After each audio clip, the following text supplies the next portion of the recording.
بسم اللہ الرحمن الرحیم۔ رب سورۃ الانفال اور سورۃ التوبہ۔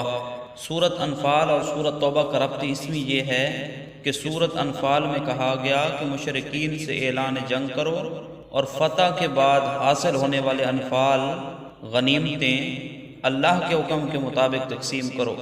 اب اس سورۃ توبہ میں ذکر فرمایا کہ فَإِن تَابُوا وَأَقَامُوا الصَّلَاةَ، کہ اگر وہ مشرک نہیں رہے، توبہ کر لیے اور اسلام کے احکام پر عمل کرنے لگے، پھر تو وہ تمہارے بھائی ہیں، ان سے قتال مت کرو۔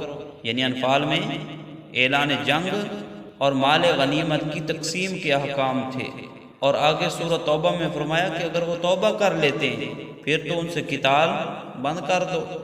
ربط معنوی دو طرح کا ہوگا۔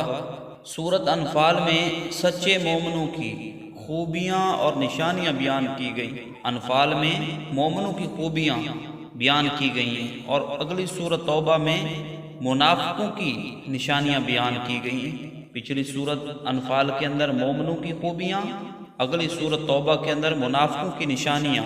نمبر 2، سورۃ انفال میں مال غنیمت کے مصارف کی تفصیل تھی۔ پچھلی سورۃ انفال میں مال غنیمت کے مصارف کی تفصیل تھی۔ اب اگلی سورۃ توبہ میں جن سے وہ مال غنیمت حاصل ہوگا یعنی کفار، ان کی تفصیل ذکر ہوگی۔ سورۃ توبہ اور سورہ یونس کا ربط اسمی۔ سورۃ توبہ میں فرمایا تھا کہ توبہ کر لیں تو ان کا راستہ چھوڑ دو، قتال مت کرو۔ اب سورہ یونس میں فرمایا کہ اب وقت ہے ایمان اور اعمال صالحہ کا، ورنہ اگر عذاب آ گیا تو پھر ایمان لانے کا کوئی فائدہ نہیں ہوگا۔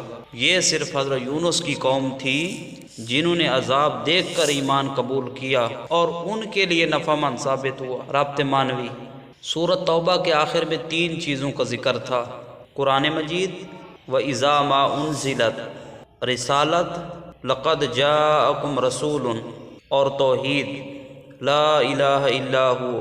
اب سورہ یونس میں انہی تینوں مضمونوں کو اسی ترتیب کے ساتھ بیان کیا جائے گا۔